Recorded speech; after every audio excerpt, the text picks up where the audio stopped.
Olá, meu amigo, minha amiga, estamos de volta com mais um Portal do José e hoje eu quero comentar fatos aqui muito importantes e graves que envolvem o apresentador de TV e empresário Ratinho, além dos outros temas que a gente normalmente aborda aqui no nosso portal. Se você está chegando agora, se inscreva aqui no nosso espaço. Eu quero, antes de mais nada, agradecer aos mais de 250 mil pessoas que se inscreveram aqui no nosso portal.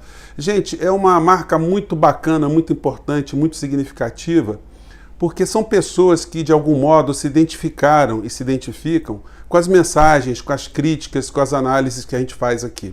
Se você está chegando agora, saiba você que você não está sozinho.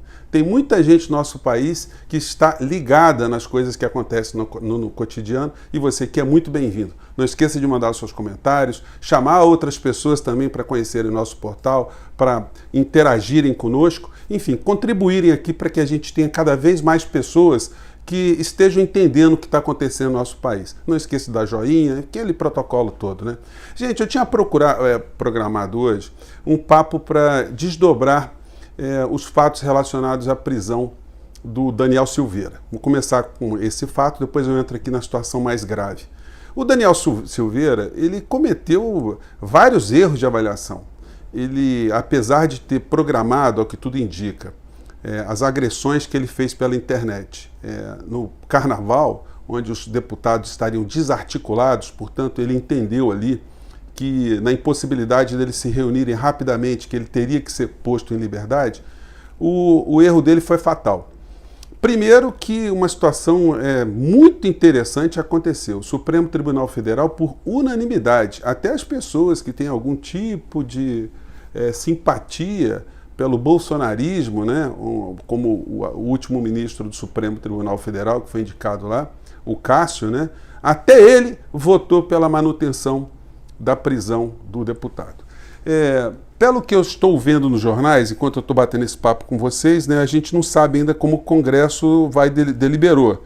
Mas se a gente pegar, por exemplo, a coluna da jornalista Mônica Bergamo, ela afirma que o Lira, o presidente da Câmara, já se reuniu com o Bolsonaro e já avisou para ele que o sentimento que ele tem na Câmara é que o deputado vai ficar preso. Então ele se deu mal. E na sequência, a abertura de um processo disciplinar contra ele, para que vai provocar a perda do mandato, é uma coisa que está na sequência. E aí, se ele ficar sem mandato, a justiça tende a ser implacável diante de todas as circunstâncias que envolvem o dileto deputado, né? Então, o deputado calculou mal, tem discussões jurídicas muito incandescentes, se o deputado poderia ter sido preso em flagrante, é uma questão técnica. Há um entendimento já há muito tempo que esse tipo de crime é chamado crime permanente. Enquanto ele estiver acontecendo, qualquer momento que você prenda o criminoso, ele está em flagrante delito.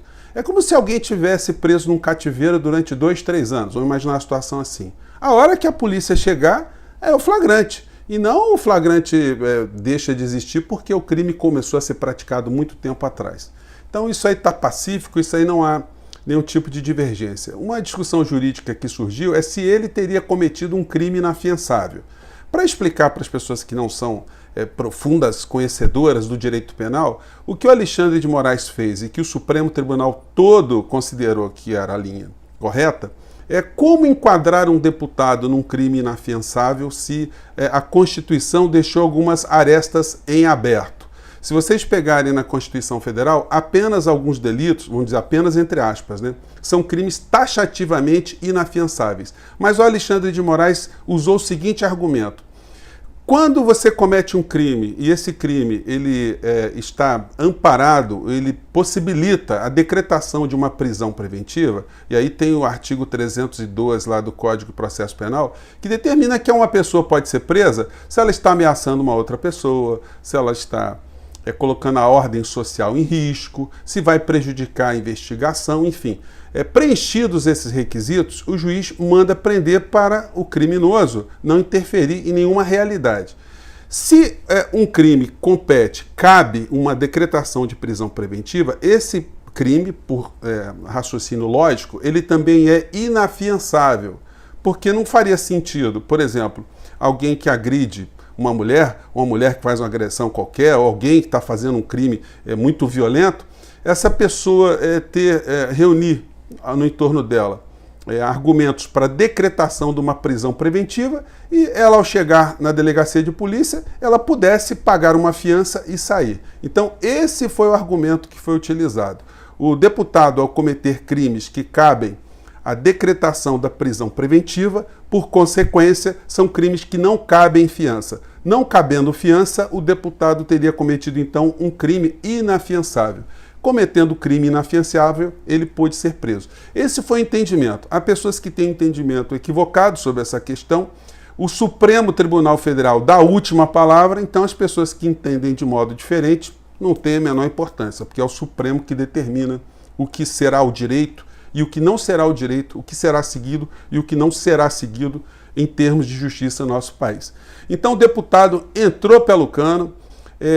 Eu estou fazendo esse papo com vocês aqui antes da audiência de custódia dele, que é um procedimento comum que tem que ser feito, tem que se escutar a pessoa que está presa, enfim, ver os elementos ali, se há condições de se mantê-la presa ou não. A tendência, diante do 11-0, é que ele permaneça preso. Então o deputado calculou mal e se deu mal. Mas ele está fazendo isso divorciado de uma realidade? Não. Hoje eu peguei essa coluna aqui da jornalista Maria Cristina Fernandes.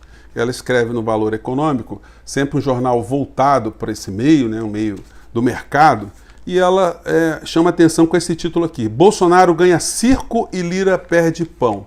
Ela mostrou aqui que essa atitude do deputado desviou a atenção para várias coisas que estão acontecendo no nosso país, coisas que eu sempre falo com vocês aqui. Obviamente que ela não diz que essa distração está favorecendo alguns setores muito especiais, muito específicos aqui no nosso país. Ela está testando um fato.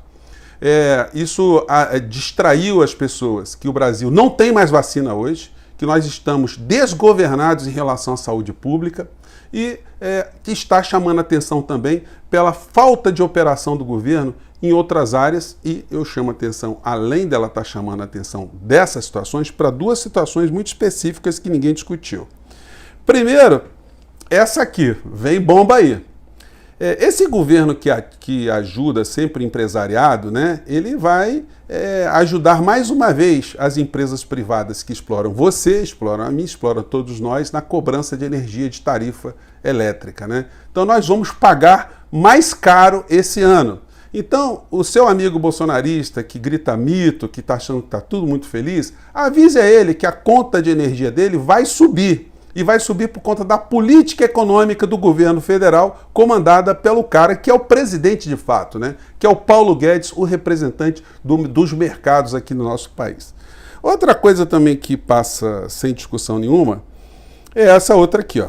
A gente fica discutindo aí as maluquices do presidente e nós não percebemos, por exemplo, exceto nós aqui, né, que batemos esse papo, que o preço da venda da refinaria da Petrobras ficou abaixo, bem abaixo do preço de mercado. Para construir a refinaria Landulfo Alves, seria necessário mais ou menos a utilização de 10 bilhões de dólares.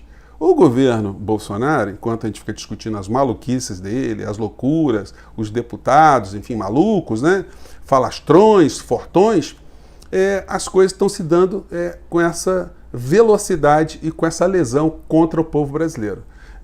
As agências que fazem avaliação dos preços de mercado dos bens públicos atestaram aqui, segundo essa matéria do Infomoney, que a refinaria valia pelo menos o dobro, pelo menos entre 3 e 4 bilhões de dólares, e não na bacia das almas como ela foi vendida para um sheik árabe, que eu já comentei num vídeo anterior, que já está acertado com o grupo norte-americano para transferência para os norte-americanos, os amigos de Paulo Guedes, da refinaria que pertence ao povo brasileiro, uma refinaria que está parada, e enquanto ela está parada, ela está fazendo com que o Brasil importe diesel, importe combustível a preços em dólar. Então o dólar hoje subiu mais um tanto, então daqui a pouco nós vamos ter mais uma notícia desagradável, que o preço do diesel, da gasolina, do gás irão subir.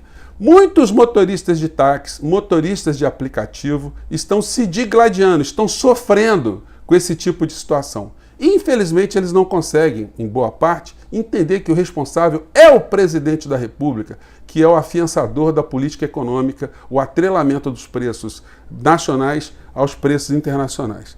Bom, eu gostaria de falar mais desses assaltos aqui, mas aí hoje eu fui surpreendido com uma coluna do Jamil Chad, que chamava a atenção aqui de uma fala do Ratinho. O Ratinho num programa de rádio de uma rádio. Eu fui pesquisar de quem é essa rádio. A rádio dele. E não é só isso. O Ratinho, ele tem uma rede de 55 rádios espalhadas pelo Brasil inteiro, em 10 estados. São concessões públicas. O cara me pega uma concessão pública, com a audiência que ele tem, com a penetração que ele tem, e ataca a democracia de uma forma descarada. Eu fiz aqui uma representação contra ele junto à Procuradoria-Geral da República. Eu vou pegar o texto para vocês rapidinho, vou deixar disponível nos nossos comentários aqui. Enfim, mas disse o seguinte, o Ratinho. Vamos acompanhar aqui. Eu penso que às vezes, eu sei que o que eu vou falar aqui pode até chocar, mas às vezes está na hora de fazer igual foi feito em Singapura. Né? O que foi feito? Então entrou um general em Singapura, consertou o país, depois, um ano depois, fez as eleições. Mas primeiro consertou, chamou todo mundo que estava denunciado, falou: vocês têm 24 horas para sair do país. Se não sair, será fuzilado. Limpou Singapura. Hoje Singapura é uma baita de uma cidade, de um país pequenininho, mas é uma cidade-país, mas é uma baita de uma estrutura que não tem mais lá do Laje. Nova York também o cara teve que pegar pesado. Aí ele falou aqui do Giuliani, que o Giuliani limpou a cidade, tirou os mendigos, tirou morador de rua. Gente, é um negócio assim escabroso. E no final ele ainda falou mais algumas coisas. Eu reproduzi essas falas dele no texto que eu mandei lá para o Ministério Público Federal para análise, né? Vamos ver lá, vamos lá. Agora, nesse momento, Fabinho abrir ali uma votação para perguntar se o povo é a favor da volta dos militares, dá 70%. A nossa democracia é muito frágil. É verdade. Dá muita vantagem para bandido. É uma democracia que não é para todo mundo. Hoje eu estava vendo, não estava vendo. Então a democracia nossa é muito frágil, né? Então dá muita margem para bandido. Então o negócio é acabar com ela, né, Ratinho? Por que o senhor não faz um teste? O seu filho é governador do estado do Paraná. Por que o senhor não permite ou convida o teu filho a deixar o estado na mão de um general, na mão do comandante da Polícia Militar do estado do Paraná? O senhor não disse que poderia expulsar inimigos para fora, em 24 horas, senão seriam fuzilados? Faça isso no Paraná. Oriente seu filho a fazer esse tipo de situação e veja o que acontece. O senhor disse que ia limpar a cidade, né? Que o Brasil, que elogiou a limpeza de mendigos, de moradores de rua. O que o senhor quer fazer com essas pessoas? O senhor quer eliminar? O senhor quer criar campos de concentração? O senhor quer que vá para a casa de alguém? O senhor não pensa em nenhum tipo de solução democrática, uma solução civilizada para esse problema social? Gente, são falas absolutamente inconcebíveis, imperdoáveis, porque se trata de alguém que tem uma grande audiência e é um empresário que tem uma concessão pública. Alguém não pode ter uma concessão pública para atuar contra a democracia. O ministro da Justiça, que outro dia mandou abrir inquérito contra o Ricardo Noblat e o Rui Castro, porque fizeram artigos onde eles sugeriam que o presidente tinha que imitar o Trump, ou seja, numa ideia que induzia, segundo a interpretação do ministro da Justiça, o suicídio, ele achou que isso era crime contra a segurança nacional. E esse tipo de comportamento do Ratinho, a gente enquadra no quê? Isso também é uma liberdade de expressão? Gente, pelo amor de Deus, isso é concessão pública. Uma pessoa utilizar uma concessão pública para falar esse tipo de situação. Ele fala em outro momento que está na hora dos homens de botões dourados voltarem. Gente, eu acho que isso vai ter alguma repercussão, né? Não é possível que as pessoas não ataquem esse tipo de comportamento. Como nós estamos vendo, o governo Bolsonaro tem os ratões fortes, né? E tem os ratinhos. Os ratões fortes, eles já estão sendo tratados agora instantaneamente. Aliás, numa das falas do ratão forte, né? esse pessoal tem uma queda impressionante por questões de sexualidade. E numa determinada fala lá do Daniel Silveira, ele manda o Faquinha olhar para o seu Bilal e para ver como ele é um homem pequenininho. Gente, olha só como é que nós estamos aqui no nosso país, né? Vamos ver como é que a Câmara vai se comportar nesse episódio, quais serão as consequências, e depois a fala do apresentador Ratinho não pode passar incólume, não pode passar despercebida. Essas pessoas estão confundindo o direito de opinião, o direito de expressar o pensamento com atos de conspiração, de incitação ao ódio, a quebra da ordem democrática. A nossa democracia, de fato, ela é muito frágil, porque ela permite, inclusive, que bandidos ocupem os meios de comunicação para atentarem contra a ordem pública e a ordem social. Gente, eu fico por aqui. Mande seus comentários. A barra está pesada, mas eu estou muito contente, por outro lado, né, de estar juntando muita gente aqui no nosso portal. Lembre-se sempre, se você concorda aqui com as nossas falas, você não está sozinho. Já somos pelo menos 250 mil pessoas que estão entendendo, estão inconformadas com as coisas do nosso cotidiano. Muito obrigado, gente. Até o próximo encontro.